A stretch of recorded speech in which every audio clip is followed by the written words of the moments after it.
The smell of roasted coffee beans always used to calm me. That morning, it didn't. My hands wouldn't stop shaking as I waited for Elena to show up. When she finally walked in, she looked stunning. Red dress, gold earrings, the kind of glow that made heads turn. But the moment her eyes met mine, I knew something was wrong. "Elena," I said, forcing a smile. "You're late. Everything okay?" She didn't sit down. "Actually, no. That's what I came to talk about." My stomach sank. "Talk about what?" She sighed and crossed her arms. "Us. I can't keep pretending anymore." My voice cracked. "Pretending what?" "That this," she gestured between us, "is working." "You're sweet, Ethan, but I've outgrown all this." I blinked, trying to understand. "Outgrown what?" "We've been together 4 years." "Exactly." She laughed softly, but it sounded cruel.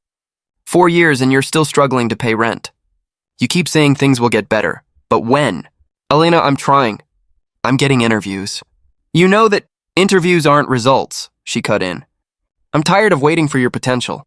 I want a man who already has something." I swallowed hard. "So what are you saying?" Before she could answer, Daniel walked in. My best friend. Or at least he used to be. He walked straight to her side, his hand sliding naturally around her waist. My breath caught. "Elena?" I whispered. "What's this?" She didn't flinch. "I think you already know," Daniel smirked. "Hey, man. I didn't mean for it to happen like this." "Like this?" I repeated, my heart pounding. "You mean behind my back?" He raised his palms defensively. "Relax. It's not like we planned it. It just happened." Elena looked at him and smiled, the same smile she once gave me. "Daniel understands me in ways you never could, Ethan." I stood there frozen, staring between them. "You're joking," I said quietly. "You wouldn't do this to me," she shrugged. "You'll get over it." "You always do." Laughter erupted from a nearby table. Some of our mutual friends were watching. I hadn't even noticed them until then. One of them whispered something and they all started chuckling. "Elena," I said, my voice trembling. "Can we talk about this privately?" She tilted her head. "Why?" "You never listened when I tried before. Maybe you'll understand better when other people hear it." My throat tightened. "You're humiliating me." "No," she said coldly. "You did that yourself. You've been holding me back, Ethan. I can't stay stuck with someone who refuses to grow up." Daniel added, "She deserves better, man." "Don't make this ugly," I laughed bitterly. "Ugly? You're standing here with the woman I love, calling me a loser in front of everyone. How much uglier can it get?" Elena rolled her eyes. "This is exactly what I mean. Drama, excuses, pity. I'm done with it." I stared at her, desperate for a sign she didn't mean it. "But all I saw was pride, so that's it?" I whispered. "After everything?" She nodded. "That's it. I'm done pretending." Daniel placed his hand on her shoulder. "Come on, babe. Let's go." "Babe?" The word stabbed deeper than any insult. As they turned to leave, I called out, "Elena, don't do this." She looked over her shoulder, her voice sharp. "I already did." They walked out together, hand in hand, leaving me surrounded by whispers. Someone muttered, "Man, that's rough," and another laughed quietly. My knees felt weak. I dropped into the chair, staring at the empty space where she'd stood. The same cafe where we'd planned our future now felt like a graveyard. Lara's voice echoed in my head. My sister always told me I trusted too easily. She'd been right. The barista approached hesitantly. "Sir, do you still want your order?" I looked up at her blankly. "No, just throw it away." As I walked out, the city lights blurred through my tears. I couldn't feel the cold wind or the rain starting to fall. My chest felt hollow, like something vital had been ripped out. At home, I stared into the mirror. My reflection looked like a stranger, eyes red, shoulders slumped, dignity gone. I whispered to myself, "She bragged about leaving me. One day she'll remember this moment, and I'll make sure she regrets it." The days blurred into one long, heavy silence. I stopped counting them after the first week. The curtain stayed closed, the air stale. My phone kept lighting up, mocking me with their smiles. Lara knocked on my door again. "Ethan, you need to eat." "I'm fine," I muttered. "You've said that for 3 days." I stared at the phone in my hand, another notification flashing. Elena and Daniel, smiling in some restaurant. Her caption read, "New beginnings with the right person." Lara's voice softened. "You're torturing yourself." "Maybe I deserve it," I said quietly. She walked in anyway, holding a plate of toast. You didn't do anything wrong. I wasn't enough, I whispered. That's wrong enough. Lara sat on the edge of my bed. You're blaming yourself for her choices. She didn't just choose him. She compared me to him, in front of everyone. You saw the video? Her eyes flickered with guilt. Yeah, someone posted it. But it's not who you are, Ethan, I laughed bitterly. Apparently it's exactly who I am, the loser ex-boyfriend who got dumped in public. Stop saying that. It's true. Lara set the plate down, her tone firm. You think hiding here will fix it? You've got interviews lined up, right? That Mr. Cole guy called again. I looked away. I ignored him. Why? Because what's the point? I can't focus. I can't even think straight, she sighed. So you'll just rot in here? Maybe. Her frustration cracked through. You're stronger than this, Ethan. You've always been the one who got back up. Not this time. She stood, crossing her arms. Then she wins. That hit deeper than I wanted it to. I didn't reply. She turned toward the door. You don't have to talk to me, but you will pick up that phone and call Mr. Cole tomorrow. When she left, the silence felt heavier. I stared at the empty wall until my phone buzzed again. Another photo, another caption. Grateful for real love. I hurled the phone across the room. The crash echoed, and for a moment I felt something, anger maybe. Then nothing again. Later that night I sat by the window, the city lights glowing like distant memories. My reflection stared back at me, hollow eyes and messy hair. I remembered the last words I'd said to Elena. One day you'll regret this. But right now, I didn't even believe myself. My mind drifted to Nora, my old colleague. She once told me, you can't fix your pain by sitting in it. Back then, I laughed. Now it sounded like a cruel prophecy. The next morning, Lara knocked again. Ethan, Mr. Cole's on the line, I groaned.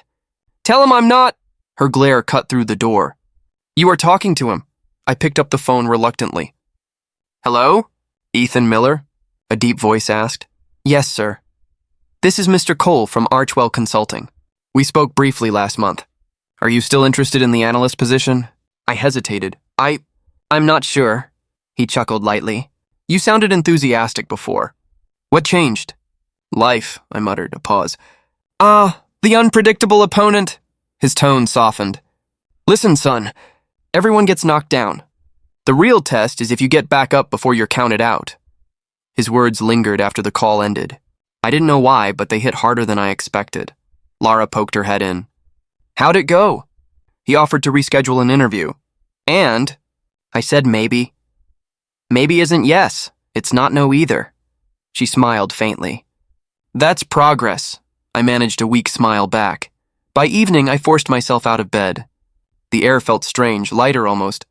I picked up the broken phone, pieced it together, and stared at the cracks on the screen. Somehow, it felt fitting. Lara appeared in the doorway. You planning to stay up all night again? Probably. She leaned against the frame. You can't change what they did, Ethan, but you can change what comes next. Her words cut through the fog in my head. You sound like Mom, I said softly. She was right about you, Lara replied. You just forgot who you are. For the first time in weeks, I looked her in the eye. Maybe it's time I remember. Good, she said. Then start tomorrow. When she left, I sat there thinking about that one word, start. It sounded impossible and necessary at the same time. I glanced at the city again, the same one that had watched me fall apart. Tomorrow, I decided, it would watch me rise.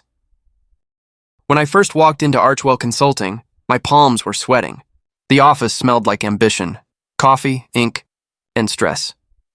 Mr. Cole stood near the glass wall, arms crossed, eyes sharp. You're late, he said. Only by 5 minutes, I muttered. 5 minutes is 5 chances lost, he replied. Sit. I obeyed, trying not to show how nervous I was.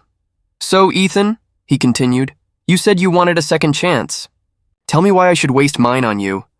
His bluntness stung. Because I'm done wasting my own. For a second, his expression softened. Good answer. Let's see if you mean it. That was my unofficial start. The first week was brutal. Mr. Cole didn't smile once. He handed me reports faster than I could breathe.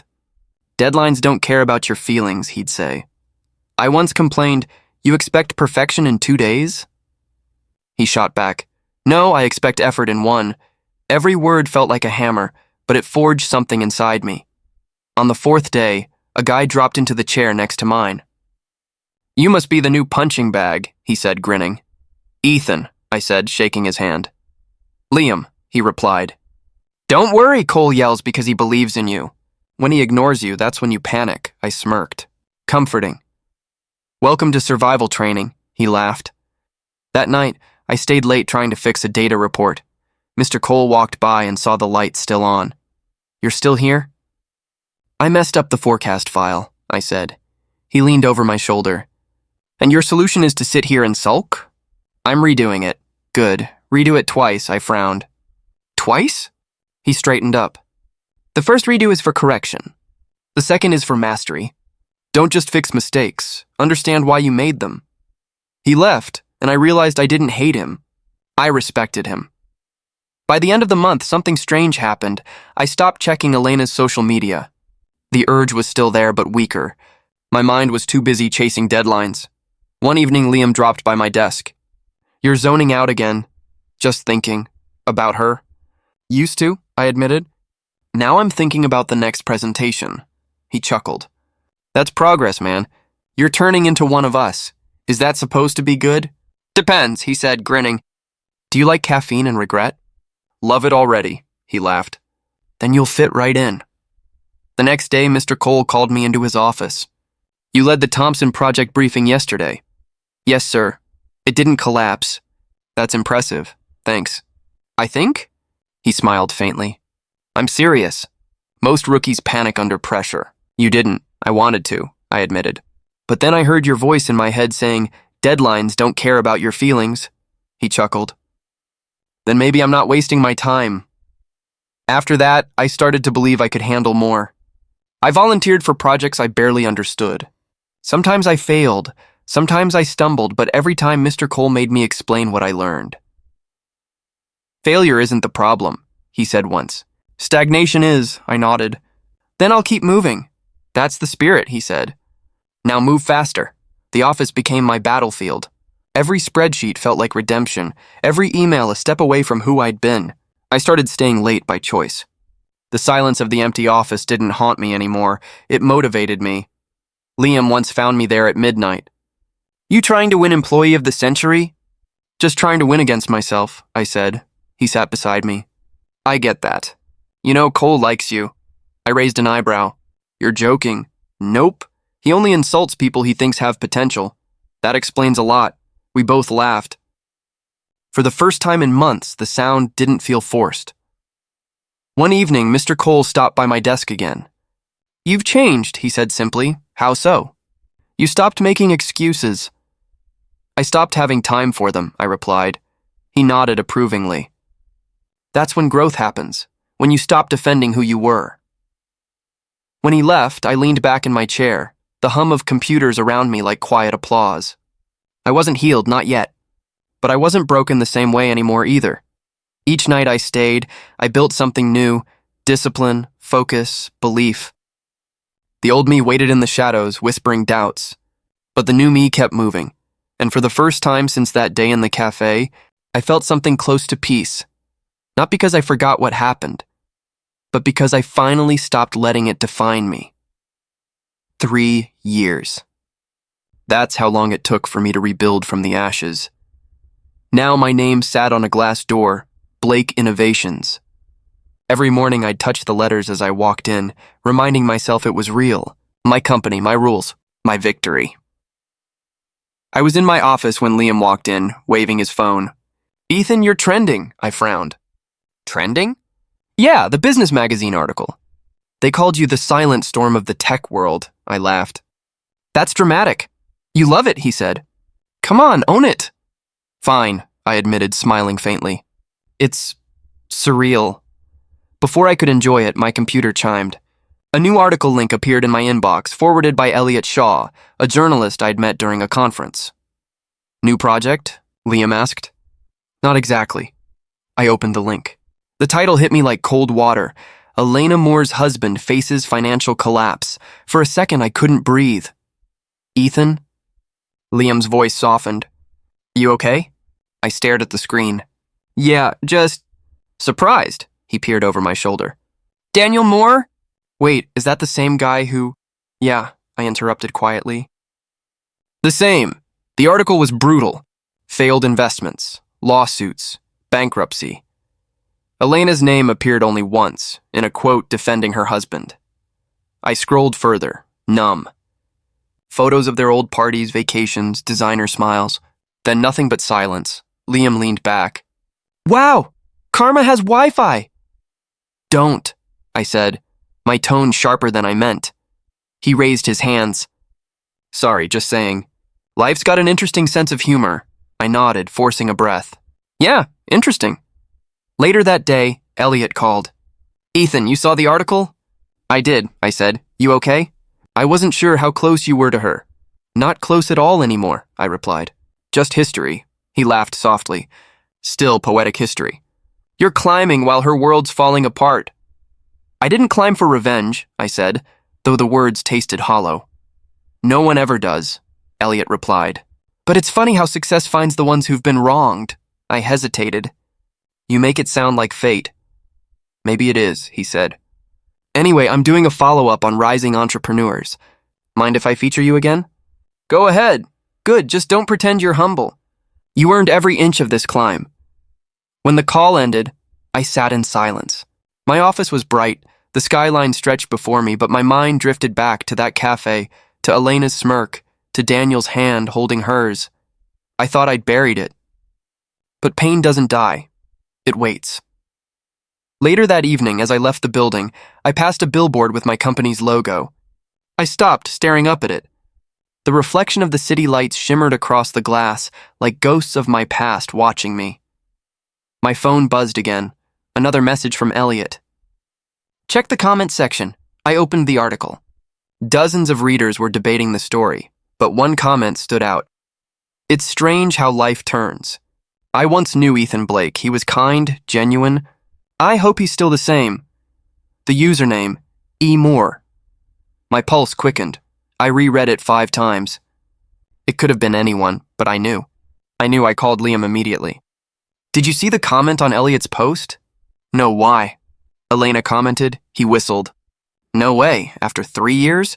Yeah, says she once knew me. He paused. How do you feel about that? I exhaled slowly. I don't know. She's reaching out, he said. Maybe she's realizing what she lost. Or maybe she's just nostalgic, I said. Same difference, he muttered. What are you going to do? Nothing, I said after a moment. I don't owe her a response. Liam hesitated. You really believe that? I wanted to. I have to. That night I sat in my apartment, lights off, staring out at the city. My reflection in the window looked confident, successful, but the eyes staring back still remembered humiliation. I whispered to the glass, You wanted her to see you rise. Now she has. So why does it still hurt? Silence answered.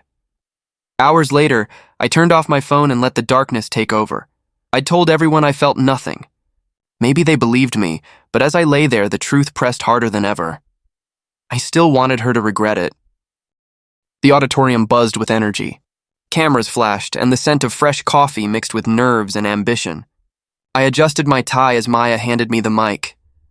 You're up next, she whispered. I smiled. Let's make them believe in what we built, she winked. They already do. You just have to remind them why. The spotlight hit my face as I stepped on stage. For 40 minutes, I spoke about innovation, resilience, and rebuilding. The audience hung on every word. When I finished, applause filled the room. For the first time in years, I felt peace, until I saw her, Elena, standing near the back, hands clasped, eyes wide. She looked smaller than I remembered. The confidence that once radiated from her had faded into something quieter, fragile, almost pleading. When I stepped off the stage, she moved closer, slow and hesitant. Ethan, she said softly. You've changed, I forced a calm smile. We all do, she blinked.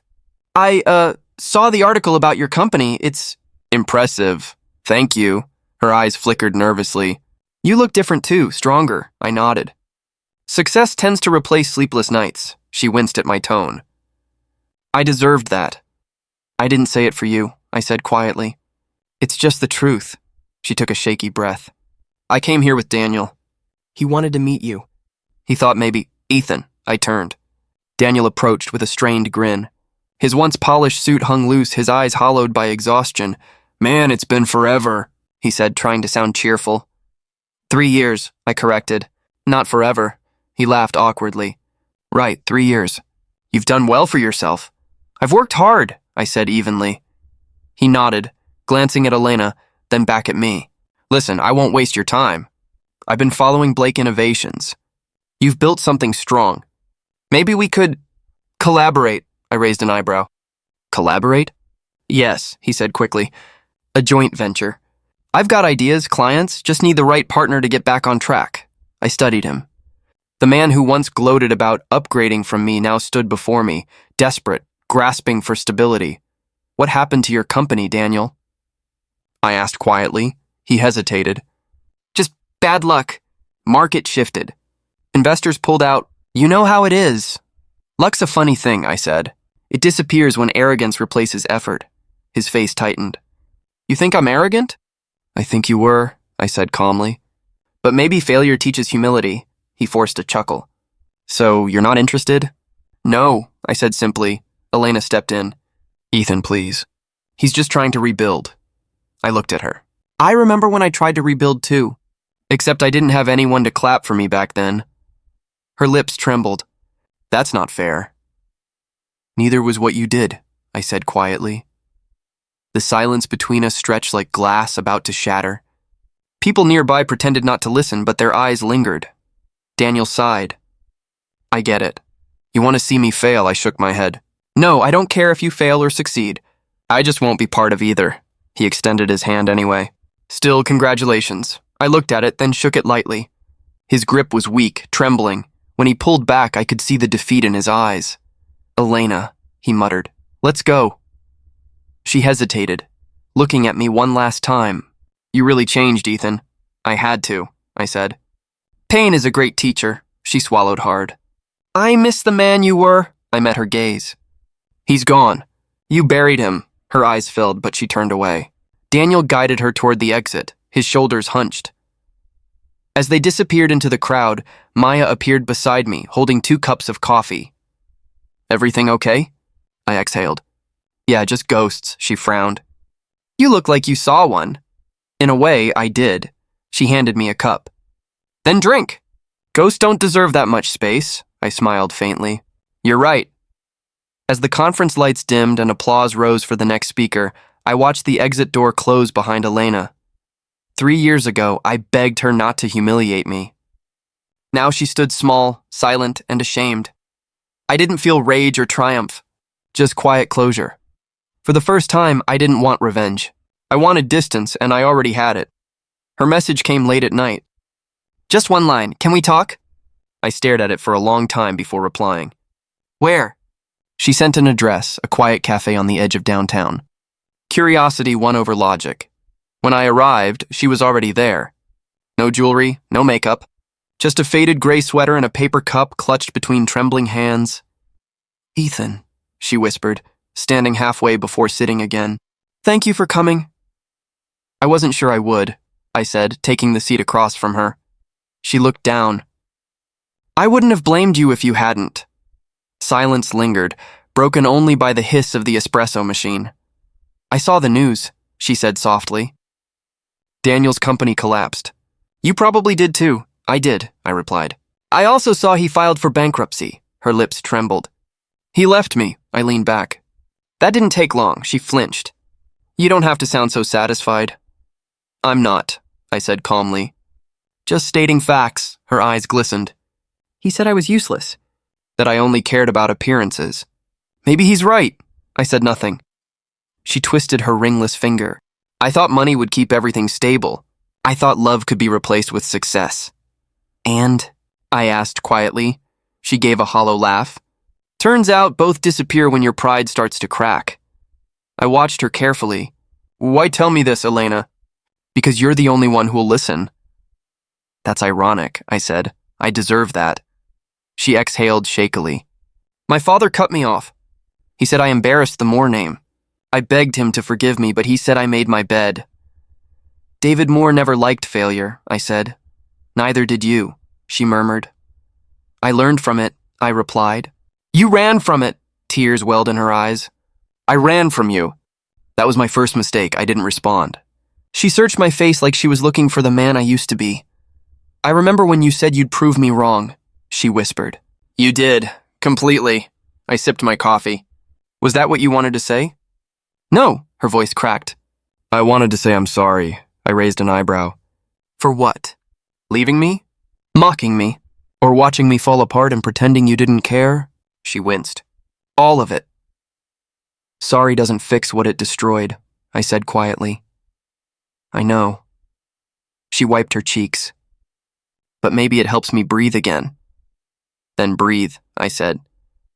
You don't need me for that. She looked desperate. Ethan, please. I'm not asking for anything. I just needed you to know I regret everything. I nodded slowly. Regret is a good start. It means you finally see what you lost. I lost you, she whispered. No, I said. You lost the version of me who would have taken you back. Her tears fell freely now. You hate me. I don't, I said. Hate would mean you still have power over me. She stared at me through the blur of her tears. You've changed so much. You don't even sound like the same man. I had to rebuild, I replied. The old me was built from hope. This one's built from scars. Then I really do deserve this, she said, her voice trembling. All of it. I leaned forward, meeting her gaze. Maybe. Or maybe this is just life evening the score. She whispered, I deserve this, don't I? I paused, watching her crumble under her own confession. Some lessons come too late, I said quietly. Her shoulders sagged. I thought I had everything. You did, I said. You just didn't know what it was worth. She nodded, silent tears dripping onto her hands. When I stood, she didn't move. Goodbye, Elena. Her voice was barely a breath. Will I ever see you again? I shook my head. Not if I can help it. As I walked out, the evening air hit me like a tide of release. Behind me, the door chimed once, soft, final. For years, I had dreamed of this moment, her broken, me whole. But standing there, I realized revenge wasn't satisfaction. It was closure. Quiet, heavy, necessary. And as I walked away, I didn't look back. Some crowns don't break, they simply reveal the cracks that were always there. It started with the texts. Can we talk? Please, just 5 minutes. I need to see you. At first, I ignored them. But when she started waiting outside my office, I couldn't pretend anymore. One evening as I stepped out, she was there, leaning against her car, eyes swollen from crying. Elena, I said flatly, you need to stop. I can't, she whispered. Not until you listen. I already did, I replied. You said your piece at the cafe. She took a shaky step closer. That wasn't enough. I didn't just hurt you, Ethan. I destroyed the only thing that ever felt real. Her voice trembled, raw and desperate. You should go home, I said. I don't have one, she murmured. I'm staying at a friend's place. Everything's gone. Daniel, my family, my name, it's all gone. I exhaled slowly. And now you want me to fix it? No, she shook her head quickly. I just want you to forgive me. I looked away toward the busy street. Forgiveness isn't something you ask for. It's something you earn. I'm trying, she said, tears slipping down her cheeks. I was stupid, Ethan. You were all I needed. I see that now. Her words hit me like shards of glass, sharp, familiar, dangerous. You saw it too late, I said. I know, she whispered. But I can't stop thinking about you, about what we could have been. I clenched my jaw. Elena, don't romanticize guilt. You're lonely, not in love. She flinched like I'd struck her. That's not fair. It's the truth. She wiped her face with trembling hands. Then what do you want me to do? Disappear? Yes, I said. That would help. Her lip quivered, but she nodded. If that's what it takes for you to heal, I'll go. She turned to leave, but something in me stopped her. Wait, she froze. I sighed. I'm not asking you to vanish, just stop chasing what's already dead, her voice broke. So that's it? After everything, you don't even care? I met her eyes. I cared once. That version of me died the day you laughed in that cafe. Her tears came harder. You're cruel. No, I said quietly. Just done? Before she could answer, Maya appeared from across the street, holding 2 cups of coffee. She froze when she saw Elena. Oh, Maya said softly. Didn't mean to interrupt. You're not, I said. Elena turned to her, her expression darkening. You're the one he's with now, aren't you? Maya frowned. I'm his colleague. Elena's voice dripped with bitterness. Colleague, right. Maya, I said calmly. Give us a minute. Maya hesitated. You sure? Yeah. As she walked toward the building, Elena whispered, She's strong. I can see it. She is, I said. Stronger than either of us were back then. You care about her, Elena said quietly. I respect her, I corrected. There's a difference, she gave a shaky laugh. And you'll never respect me again. Respect isn't something you can beg for, I said. You earn it by not repeating the same mistake. Her eyes filled again. I wish I could start over. You can, I said. Just not with me. For a long moment, neither of us spoke. Cars passed, lights flickered, the world kept moving like it didn't care about our broken history. Finally, she whispered, You're really not angry anymore, are you? No, I said. Anger was exhausting. I replaced it with peace. She nodded slowly. Maya helped you find that, didn't she? Maybe, I admitted. Or maybe I just got tired of bleeding over old wounds. Elena took a deep breath, steadying herself. Then I guess this is goodbye. It always was, I said. She gave a small, broken smile. You win, Ethan. This was never a game, I replied. She turned away, disappearing into the evening crowd. When I walked back inside, Maya was waiting by the elevator. You okay? She asked. Yeah, I said quietly. Just closing a door that should have stayed shut years ago. She studied me. You didn't yell. Didn't gloat. That's growth, I chuckled softly. Or maybe I'm just too tired for fury, she smiled. Forgiveness doesn't mean weakness. It means you stopped letting her live in your head. Her words lingered long after she walked away. That night, lying in bed, I stared at the ceiling and whispered to myself, would taking her back heal me or destroy everything I rebuilt? The answer echoed in the silence. Sometimes forgiveness is mercy. Sometimes it's survival. And sometimes it's just letting go before the past poisons what's left of you. The rain was heavy that night. I just finished working when I heard the knock, slow, hesitant. I almost didn't answer. When I opened the door, she was there, Elena. Soaked to the bone, hair plastered to her face, eyes red and trembling. Ethan, she whispered. Please, let me in. For a second, I just stared. My mind went blank, my chest tight. Why are you here? I have nowhere else, she said. Her voice cracked. I didn't know where else to go. You shouldn't have come here. I know, she said quickly. But I didn't know what else to do. Everyone's gone. Daniel's gone. My father, he won't even take my calls. I thought maybe... You thought I would? Her lips trembled. I hoped you would. The rain kept falling, soaking her clothes, making her shiver. I could feel the warmth from my apartment behind me, the dry air, the light. She looked like a ghost standing outside it. Elena, I said quietly, you shouldn't be here. I know what you're thinking, she said. You think I deserve this. And maybe I do. But I'm so tired, Ethan. I can't do this alone anymore. Her voice cracked again, and something deep inside me twisted. Elena, I said, my tone harder than I intended. You did this to yourself. I know, she said, choking on the words. But I didn't think it would hurt this much. I sighed. Pain doesn't always ask for permission. She took a step forward, water dripping from her hair onto my floor. Please, just tonight. I'll leave in the morning. I promise, I hesitated. Her eyes were pleading, broken, empty. The same eyes that once looked at me with arrogance and pride. You remember this door? I asked. She blinked, confused. What? 3 years ago, I said. You stood on the other side. Except it was me begging for a chance, and you... I laughed bitterly. You said I wasn't enough. Her face fell. Ethan, I didn't mean... Yes, you did, I cut in. You meant every word. You said you were done pretending. That Daniel was what you deserved, do you remember? She nodded, tears spilling freely. I do. And I hate myself for it every day. You should, she winced. Please don't be cruel. I can't take that right now. I'm not being cruel, I said softly. I'm being honest. She looked at me, desperate. Do you hate me? I shook my head. No, I did once, but not anymore. Then why won't you let me in? Because forgiveness doesn't mean return, I said quietly. And pity isn't love, her breath hitched. I'm not asking for love, Ethan, just warmth. Just a moment where I don't feel like I'm dying. I swallowed hard. You want warmth? Find it in yourself. I had to. She stepped closer again, trembling. I don't have your strength. You could have, I said. You just traded it for comfort. She shook her head, crying harder now. I made a mistake.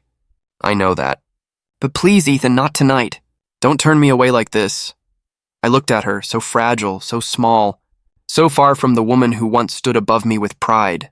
Elena, I said, voice breaking slightly. If I let you in, I'll go back to being him again, the man who begged for your love while you held the power to destroy him. She whispered. I wouldn't hurt you again. But you already did, I said. And the scars don't fade just because you're sorry. She reached out a trembling hand. Please. I stared at her hand, remembering how it once felt in mine. Then I took a slow breath and stepped back, not to invite her in, but to close the distance between who I was and who I'd become. Not this time, I whispered. Her face crumbled.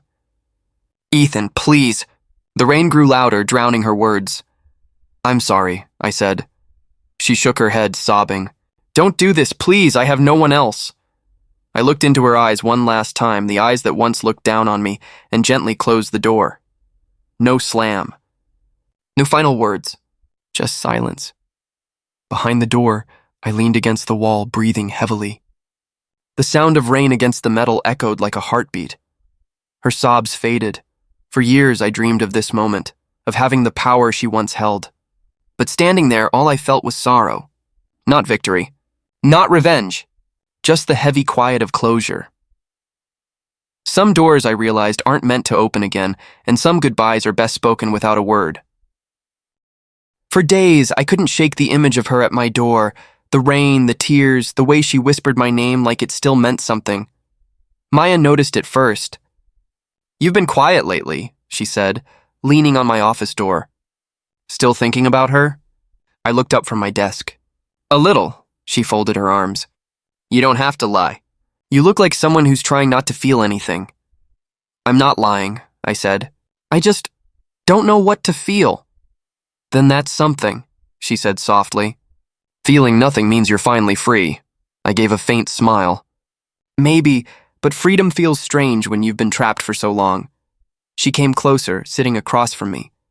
You did the right thing, Ethan. Closing that door wasn't cruelty, it was closure. I sighed, rubbing my forehead. Then why does it still hurt? Because you cared, she said. People like you don't stop caring overnight. I leaned back, staring at the ceiling. She used to be everything to me, Maya. Every plan, every dream, I built them around her. When she left, I thought my life ended. But now when I think of her, I just feel empty. Empty isn't bad, she said. It's the space you make for something new. Her words lingered. That night, I went home and scrolled through my old photos. I stopped at one, me and Elena at that same cafe, smiling, pretending we were perfect. I stared at it for a long time before deleting it. The next morning, I heard the news from Elliot Shaw, the journalist who'd once written about my company. You remember Elena Moore? He said over the phone. Yeah, I replied cautiously. What about her? She's left the city, he said. Apparently went abroad after Daniel's bankruptcy. Some say they split. Others say she's trying to rebuild somewhere else. I was silent for a moment. Good for her, I finally said. You're not angry? No, I said quietly. I'm done being angry, he chuckled. You sound like a man who's finally grown up. Maybe I am. When I hung up, I just sat there, staring at the skyline outside my window. The city lights looked softer somehow, less like reminders of pain, more like promises of peace. Later that evening, Maya and I met at our usual cafe. She handed me a coffee. Double shot, no sugar, just how you like it. Thanks, I said. You know, I used to come here every week with Elena. Maya nodded. And now you're here with me. Funny how life replaces things you thought you couldn't live without. I smiled faintly. You make it sound simple. It is simple, she said. Just not easy. I looked at her across the table, her calm eyes, her quiet strength. You've been good to me, Maya, more than I deserve. She shook her head. No, Ethan, you earned this peace. You built it piece by piece, even when you didn't believe you could. I took a deep breath. I used to think revenge would fix everything, that seeing her fall would make me whole again. And now? Now I think forgiveness did more for me than revenge ever could, she smiled. That's growth, maybe, I said. Or maybe it's just exhaustion. We both laughed quietly. As we left the cafe, the evening air felt lighter. For the first time in years, I didn't feel the weight of her memory pressing on me. Maya walked beside me, her steps steady. You know, she said, sometimes letting go isn't about them. It's about you choosing yourself again. I nodded. I finally understand that. At a crosswalk, I glanced at the reflection in the glass building beside us. I saw myself, not the broken man from 3 years ago, but someone different. Someone who had survived humiliation, heartbreak, and loss, and still stood tall. Maya looked at me curiously. What are you smiling at? Myself, I said simply. She laughed softly. Good, you should. You've come a long way. As we walked on, I thought about Elena, not with hatred or longing, but with a strange kind of compassion. She had taught me what love shouldn't be, and life had taught me what love could become. I realized I didn't need to win anymore. I didn't need to prove anything. The boy who once begged for her love was gone. The man who replaced him no longer needed her to feel complete. That night, I sat by my window, looking at the city lights. I whispered to myself, this is what peace feels like, and for the first time in years, I believed it. The morning sun poured through the cafe windows, turning everything gold. My team laughed around me, light, effortless, full of life. I sipped my coffee, half listening, half lost in thought. It felt good, being surrounded by people who believed in me, not for who I'd been, but for who I'd become. Ethan, Maya said, tapping my arm. You're zoning out again. Just thinking, I said. About work or something else? Something else, I admitted. She smiled knowingly. It's her again, isn't it? I didn't answer. I didn't need to. Maya had learned to read my silences better than anyone. We talked a while longer, about new projects and travel plans, until laughter from outside drew my gaze toward the street. And then I saw her, Elena. She stood across the road near the bookstore. Same street where we'd once argued, same corner where she'd told me I wasn't enough. But now, she looked small. Her posture fragile, her hands gripping her purse like she needed something to hold on to. Maya followed my gaze. Is that her? I nodded slowly. Yeah, what do you want to do? She asked. Nothing, I said quietly. Not this time. Elena didn't move. She just watched me. There was no anger in her eyes anymore, only something hollow. Regret, maybe. Or the ghost of everything she'd lost. She took a hesitant step forward, like she wasn't sure if she had the right to exist in the same air as me. And then her lips trembled into a faint smile. It wasn't the arrogant smirk she once wore, the one that made me feel small. This one was fragile, human. She looked like a memory trying to say goodbye. Ethan, Maya said gently.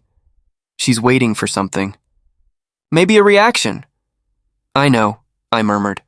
So what are you feeling right now? I breathed in deeply. Peace, Maya smiled softly.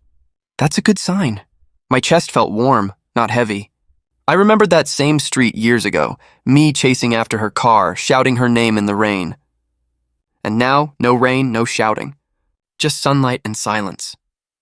I stood up slowly. I'll be right back, I said. Be kind to yourself, she whispered. I walked to the window, close enough that she could see me clearly.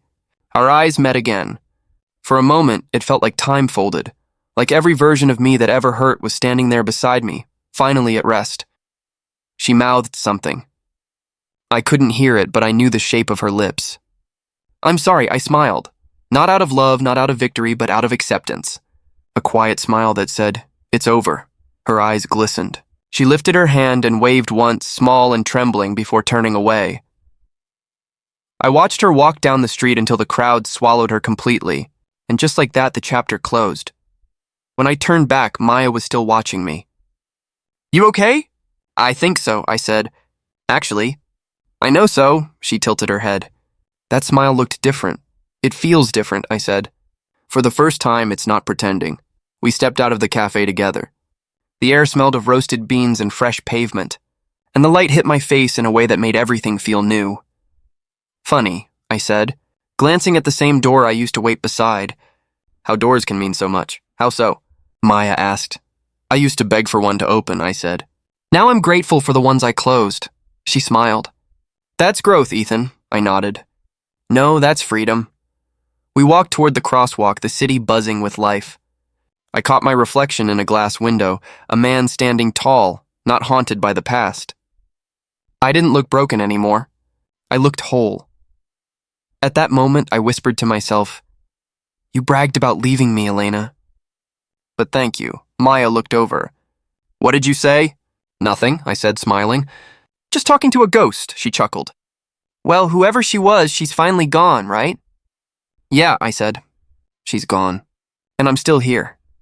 We kept walking, and I felt the rhythm of my heartbeat steady, the world perfectly still around it.